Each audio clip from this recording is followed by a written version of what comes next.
ಧಾರವಾಡದ ಹಳೆ ಬಸ್ ನಿಲ್ದಾಣದಲ್ಲಿ ಬಸ್ ಹಾಯ್ದು ವಿದ್ಯಾರ್ಥಿನಿಯೋರ್ವಳು ಸಾವಿಗೀಡಾದ ದುರ್ಘಟನೆ ಸಂಭವಿಸಿದೆ.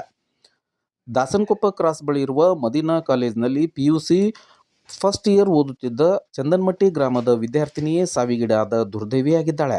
ಬಾಬಾಜಾನ್ ಜಾಗೀರ್ದಾರ್ ಎಂಬ 17 ವರ್ಷದ ಯುವತಿಯೇ ಸಾವಿಗೀಡಾಗಿದ್ದು, ಘಟನೆಯ ಬಗ್ಗೆ ಧಾರವಾಡ ಸಂಚಾರಿ ಠಾಣೆಯ ಪೊಲೀಸರು ಸ್ಥಳಕ್ಕೆ ಧಾವಿಸಿ ಪರಿಶೀಲನೆ ನಡೆಸಿ ಮುಂದಿನ ಕಾನೂನು ಕ್ರಮವನ್ನು ಜರುಗಿಸಿದ್ದಾರೆ.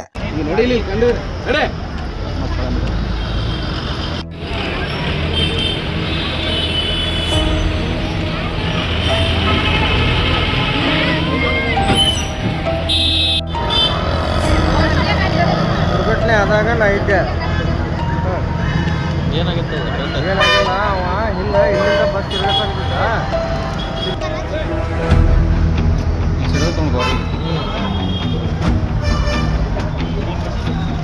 ಇದಕ್ಕೇನು ಹತ್ತೈತೆ ನೋಡೋದಕ್ಕೆ ಬಸ್ಸಿಗೆ